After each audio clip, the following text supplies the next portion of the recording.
Good morning. So I think we'll wait for some of the latecomers to come to grab their coffees. And in the meantime, I'm going to introduce myself and what I'm going to speak about this morning. First of all, ladies and gentlemen, welcome to my session. It's been really a pleasure and an honor to be a speaker at this conference with so many good speakers. And I know that you had to juggle the schedule to choose which session to go. So thank you for coming to my session. I hope it will be a valuable investment of your time. My session is called Crossing the SharePoint Desert 3 times. As you can suspect, desert has something to do with exotic stuff, camels, things like that. So we're going to see a lot of camels in the session. So and you will get to know why. A little bit about myself, so you can know who are you listening to, and I would also be delighted to know all about you, but we can wait until the end of the session. My name is Edin Kapić. It's a strange glyph in the last character of my surname. It's actually I come from Bosnia and Herzegovina, and thanks to Unicode, now I have no problems to actually write my name as it should be written. I work for a Spanish consultancy based in Barcelona called Pasiona Consulting. We are passionate about Microsoft technologies, especially SharePoint. And I also, in my ample free time, pun intended, I run SharePoint user group Catalonia, based in Barcelona. And I'm also MCT. I'm delighted to train and teach technological stuff, and I'm MCT regional lead for Spain. You can find my contact details here. And as for questions, I welcome you to ask me questions. And at the end of the session, I have 5 to 10 minutes left for questions and answers. And beyond that, email or Twitter or I don't know, a pigeon with a message, anything works, and I'll answer it. So what's the agenda for this session?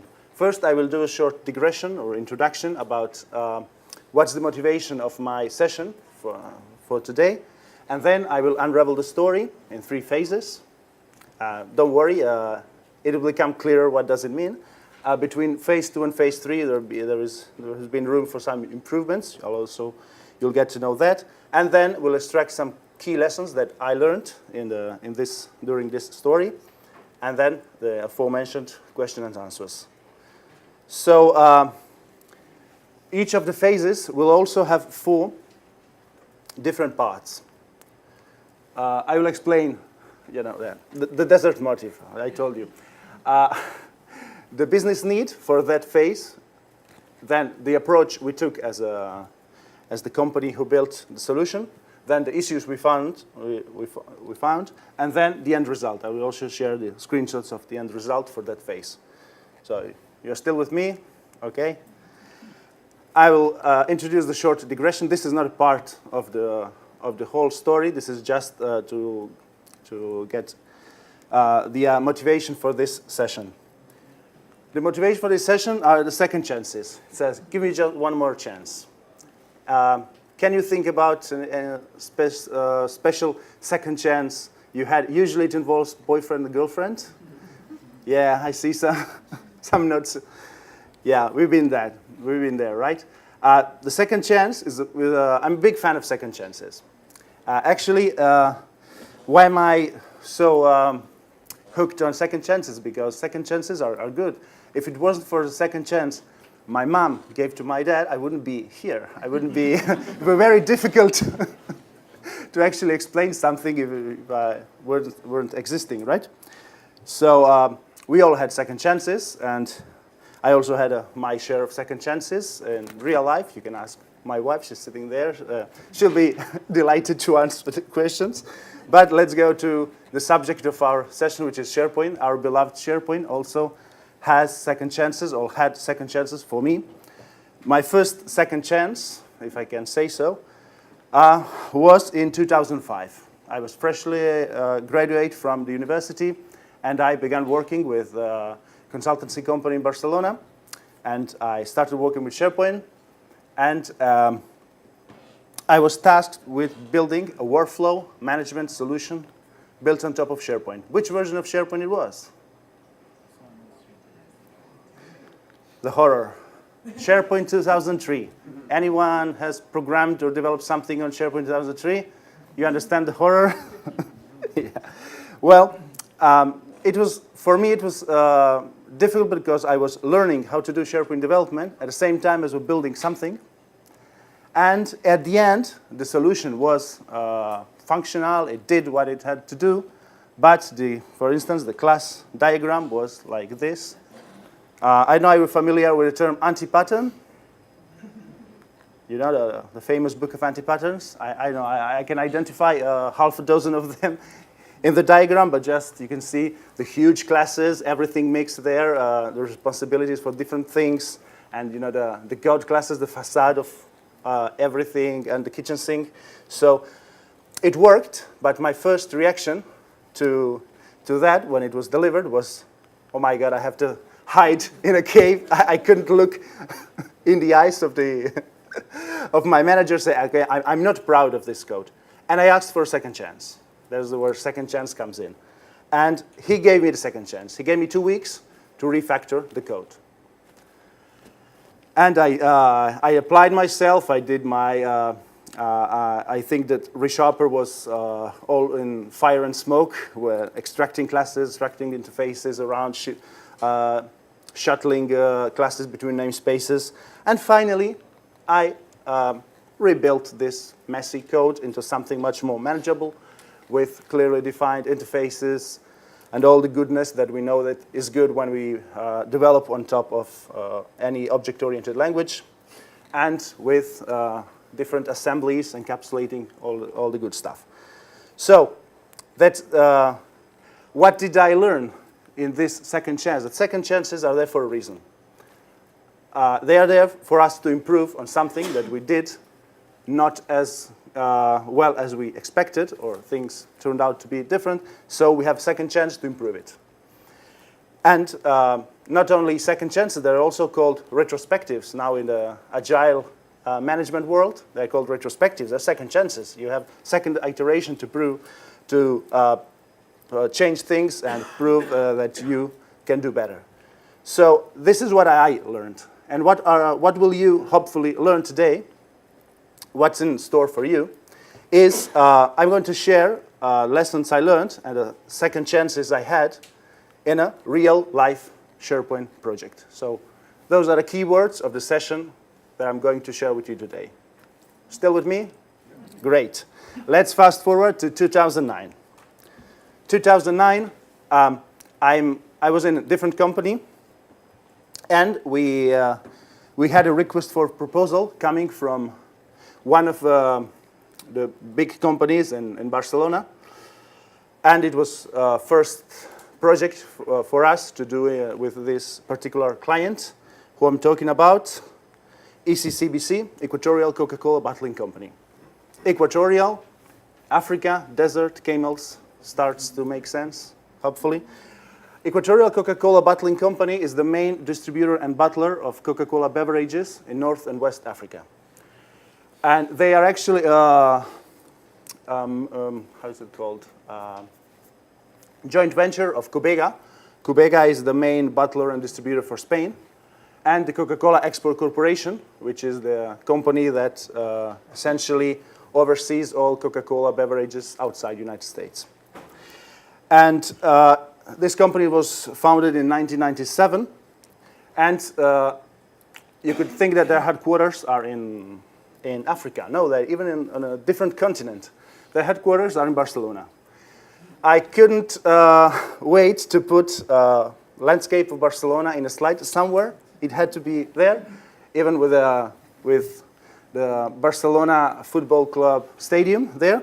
And it's there for a reason, because Equatorial Coca-Cola Bottling Company headquarters are just about here. But I couldn't find a suitable picture to include the two things. So, have you ever been to Barcelona? Yeah. Good. It's, for me, it's the most beautiful city of the world, London permitting. And we are also There are a lot of SharePoint implementations there moving around. So, okay.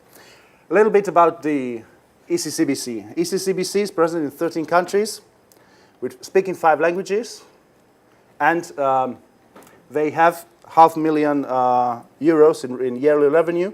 I can't remember the number of crates they move each year. And you can imagine that running a company that speaks 5 languages, and they're in 2 different continents, headquarters in one continent, and the actual factories are in another continent, it has some difficulties, especially when the broadband connection for each country is so different. For instance, I know from Sierra Leone to Ghana to Morocco and to Algiers, they have different qualities of connection, and you have to plan something to put something in the headquarters at the data center in Barcelona. They will have to access by satellite links and slow connections, and some of the branch offices had actually decent broadband connections. We had to plan those things into account. So they asked for a project, and now we are going to embark on Camel. It had to be there, Camel. And in the March of 2009, phase 1 started. First, what we were tasked with is with the evaluation of the request for proposal. What did the ECCBC want for this first phase? They wanted 2 things. A public website to showcase who they are, what countries they're working in, and what products they distribute. And they also wanted a small dynamic section of corporate news and corporate social responsibility news. They run a foundation in Africa for bringing water supplies in all the villages, so they wanted this to be known. And they also wanted a small intranet, for starters, just for one department, acting as a pilot intranet. And inside the intranet, there was also the section that they had to enter to publish the information in the public website. So the requirements were clear. What was our approach to implement those functionalities? Well, we treated this as a fixed price project. We estimated the requirements, we came up with a figure, and the client accepted the figure, hopefully. And we assembled a small team. Small team meaning 2 developers and 1 project manager. So we began working. We treated this as any other fixed price project we had.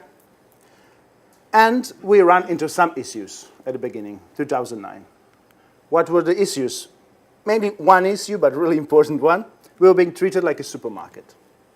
What I mean by that, you know when you go to supermarket to buy a loaf of bread and you end up buying beers and newspapers and the nachos?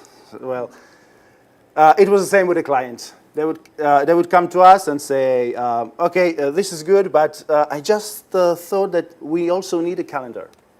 Okay, no problem. Calendar, you need but this calendar should also be linked to our Lotus Notes databases, and it should also be synchronized across the different managers' agendas. And wait. You asked for a fixed price project, right? We have some leeway to give you some space in the project for changes, but not that much. We are not a supermarket. And things become a little bit edgy, but we finally did this first phase, and the end result was this public website, static public website built in ASP.NET with a small, I don't know, it's about here, news, lorem ipsum, of course. And design of this public website was done by an external design company, not by us, but we implemented it, but the design was given to us. And this company had really a penchant for glitzy things in motion. For instance, this globe here, it sparkled with all the countries that the ECCBC was working in. And in the middle of the construction of the website, they added a new country. So they had to actually change the Flash movie and to add the new star that was shining. There was strange things. And we also had this intranet, really, I think actually this was a mock-up, but it ended up fairly same. Basic with just the publication things and things for just the IT department. They were the pilot user for this small intranet. And the funny thing was this clock here. It was a funny thing to implement because it started with a full Coca-Cola bottle in the morning, and it would actually go down until the bottle was empty and it was time to go home. It was, yeah. It wasn't something of a technical difficulty, but it was fun to work. Yeah? So this small project ended in December of the same year, and we were now entering phase 2. We had those issues of being treated like a supermarket. It was essentially a fixed price project for the first phase, and we saw that we couldn't continue on the same basis for the future because they had a really long-term agenda for their SharePoint rollout. You remember 6,000 people? They had to gradually be being shepherded to the platform, right? The need for the second phase was what I call the big boss list. The big boss, the Uber boss of ECCBC, woke up one day and he saw the light, and he said, I want redesign. I want things to redesign. I saw this and this and this corporate website, and they are so beautiful, and I want the same. And he actually fired the design company that built the first one, and they hired another one. And he also heard about SharePoint 2010. The first one was built in SharePoint 2007, because it was available then. And he also said, I want SharePoint 2010. I want you to migrate stuff to 2010. Hopefully it was just a small intranet, so it was migrated without any problems. And he wanted more departments to come into the intranet. One of the first departments he put us in contact with was the virtual office. Virtual office, the strange name for manager assistants. As you can imagine, running a company that are spread between 2 continents implies a lot of traveling. So virtual office were the assistants who synchronized the agendas for the senior managers and the presidents of each of the branch, each country. They had to have access to local calendar of festivities for all different countries. They had also to have contact details for the major airlines and the restaurants near each of the headquarters, so they can actually book a corporate lunch, things like that. And they wanted us to put that in SharePoint. Human resources also wanted a place to put corporate policies, employee handbooks, and they even wanted to put payrolls in SharePoint. And we say, wait. How secure is this? Well, payrolls are the most secure thing to put in SharePoint. And we said, no, well, you know what? The administrator can access actually the raw data in SharePoint, so it's not a good idea. We could put an IRM solution in place. No, it's too expensive. Okay, so my recommendation is not to put the payrolls in SharePoint if you don't want your administrator to read the pay slips for all of the personnel. No, we don't want that. Okay, so they put the payrolls in SAP, finally. And the last department to come to the party was the financial department. They wanted this thing called Africa Database, which was essentially a collection of the best practices for their accounting departments of each country. They had to do things in the same way. They had to use the same parameters, they had to use the same procedures, and they had this database of best practices cataloged and approved by financial department. And we implemented that. And the approach we took in the second phase, as opposed to the first phase, which was fixed, we negotiated to being built by hour. Good. More we took, more we built.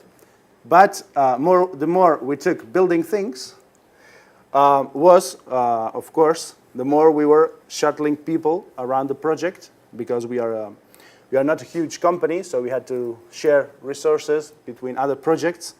And we had some scheduling troubles. I will speak about that a little bit later. We focused on small feature scope sprints. So If they wanted this shared calendar, we would do a shared calendar within this time frame, and then move to something else.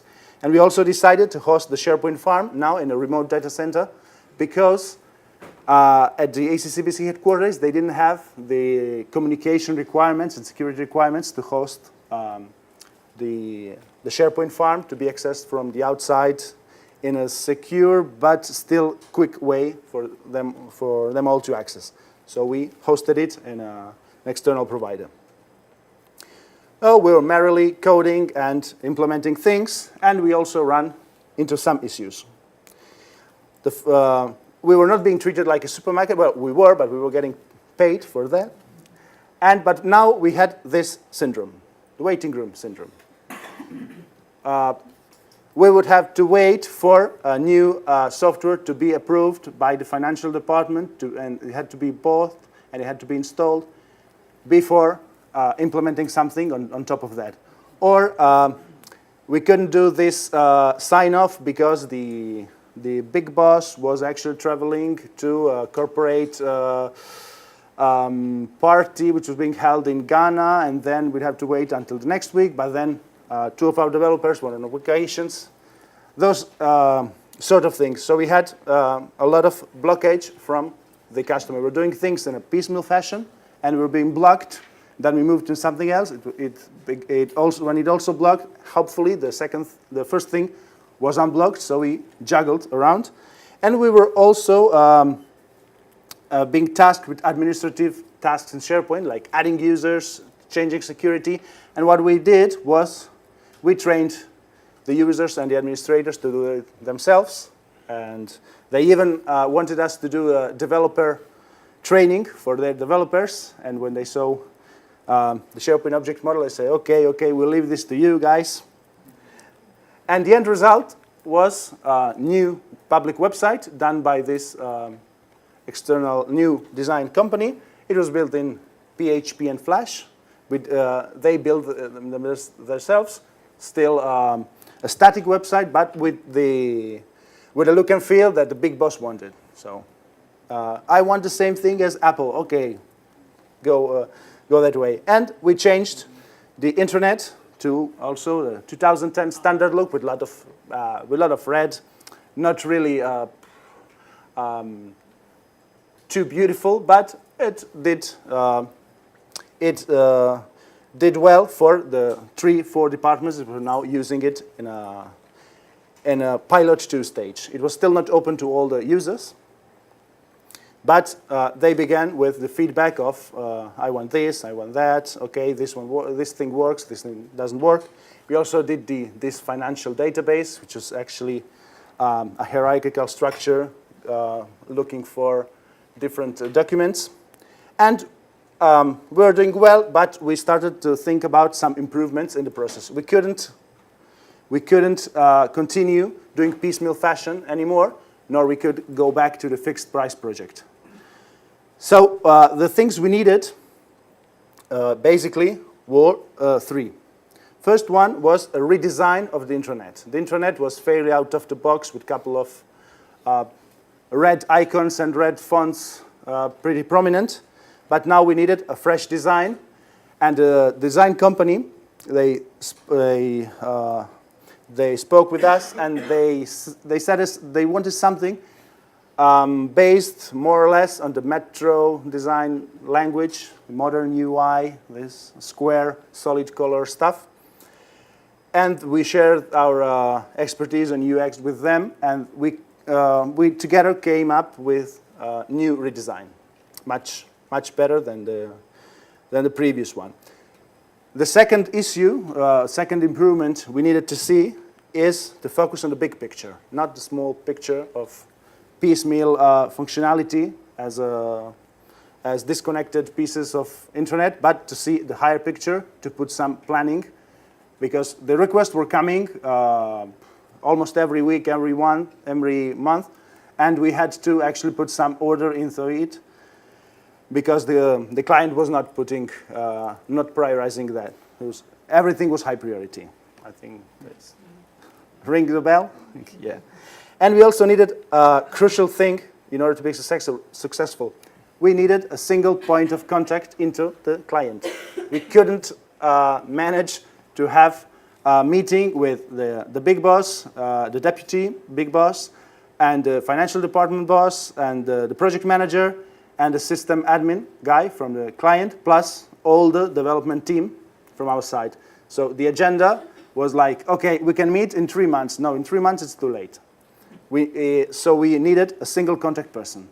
What did we do about those 3 things? Well, we spoke frankly to the customer. So we sat with the big brass and we said, okay, we are doing good on this and we would like to see some improvements here, and we think that this is going to be a win-win because it will put less pressure on us and it will free you to organize yourself internally as you do, and then streamline the communication and plan in the long term. So there were a couple of sessions, but they agreed. And we entered the phase 3, the final phase of the project. It was still ongoing. I think that the last month they opened the internet to the public, so you can imagine 4 years to build an internet, but that's the pace of the things in Equatorial Coca-Cola Bottling Company. So the need was not in that they didn't need more things. They needed to consolidate things, to redesign, put a new design on the internet, reduce custom developments because we did piecemeal fashion. We had a lot of custom development around, so we had to consolidate those developments in order to free us to do frequent rollouts and try the solutions on pilot environments. And we also had the pressure to expedite the delivery. So we couldn't be blocked for much more time, so we had to accelerate the rate and the quality of the developments that we were doing. And our approach here was, well, we were still being built by hour, but we had a yearly cap, yearly budget, when we would sit with a client and we say, okay, in this year we want to do this, and this. So we would add we already knew the client, so we knew how much more hidden requirements were there, and we would establish a yearly budget, and they could go consuming the budget as they go. We also implemented a flexible backlog in place, so they could essentially add everything as much as it was still within the budget, and they were free to allocate the quarter where they wanted to see this implemented, and we would plan just in time. So we would plan the next month or 2 in more detail than the things that were going to be tackled later that year. And we had the single contact person, the project manager of ECCBC was this person, and he shielded us from the gory details of having to meet with the top managers. We ran into some issues again, but there were different kind of issues now. Anybody recognizes what's this? Come on. No? This small boat here? Pilot boat? Rings a bell? What pilot boat does? It essentially guides the big cruise liner into harbor because the big cruise liner is not as maneuverable and cannot react in time. So the pilot boat is there to guide the big one into place. So we also started to invest heavily on staged deployments, drilled deployments, scripted and automated deployments as much as we could. And we relied heavily on those scripts to ensure us that we won't have any additional troubles when switching to live environment. And we had our pilot drills in place, and we did more or less fared very well. And we also used client-side object model heavily. We wanted to go back from the custom development on server side, so sometimes it wasn't possible to do the thing on the client side, but if it was possible, we would do it on client side. So we would free up the server, so it was actually easier to upgrade and to put all those cumulative updates coming every 2 months, as you also know. And what was the end result of this phase? Well, redesigned internet, much more, I don't know, it has a clearer color palette. Every area of the internet has assigned a different color. You can see also this blue color here. It was subject to two really heavy meetings because they didn't want anything blue. Yeah, Pepsi, right? And they made the design company change the hue of the blue. And the design company said, no, no, no, it's going to break the, I don't know, the alignment of the colors in the color wheel. It's not possible. So, come on, you can change the hue of the color, please, please, please. It's not going to be. And they changed the color, and we assigned, the red color was mainly in the front page because they're news and corporate stuff. And then projects in green, countries in orange. And we started to build, we also had a new branding, new master page. This is a live screenshot from about 2 days ago. And we have this simple enough things, but actually in the behind they're complex because every user has a country assigned. Every country has the capital or the city where their branch office was. So we had to pick that up, look the time zone, look the weather, and the design company even did a whole set of those weather icons here. And we had to implement that with the temperature. And here, just below that, this calendar is aggregate calendar of all events in the intranet, all the country festivities, department meetings, things like that, filtered by the current user, and then aggregated on a single calendar. And when they move the mouse, the hoverable item would pop up, and they would see what meetings were on that day. We also put this client-side people finder as they were typing. And this small button, let's start, it was also subject to 2 or 3 long meetings because it actually had to open the terms and conditions for the internet. And the legal department wanted to have a list of who accepted what on what day. And if you already accepted the terms and conditions, it shouldn't pop out. And they didn't like the first design, and design company had to do this slicky terms and conditions, moving, scrolling around. And technically, it was very easy to do, but the design loop was very long. And we also improved the inner pages, so we really highlighted the navigation, and we tried to use the colors in a rational fashion, right? So this is as I said, it's a live screenshot. And what were the key lessons in this project? It was a long project, and we learned a lot. I learned a lot in this project. And for me, one of the key messages from this project is that the key to success was the combination of iteration and retrospection, the second chances between every iteration. That's why I'm a fan of second chances. This for me, if it was one single point to stand out, is this one: iteration plus feedback. Of course, you already know that agile methodologies have been doing this, but we found it out also by doing it. Right? The second thing we learned was that to underplan is bad, because if you are not planning, you'll be essentially blocked or doing things as you'll be a fireman. But if you overplan, you're going to spend more time planning than doing things. So plan just enough as you need, and not more, at no less.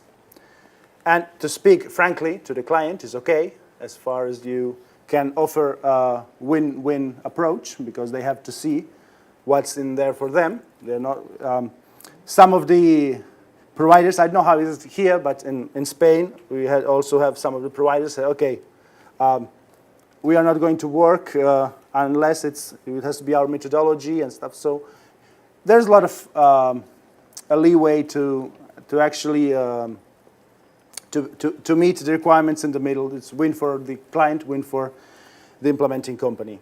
And the fourth lesson was that for us it was a big game changer.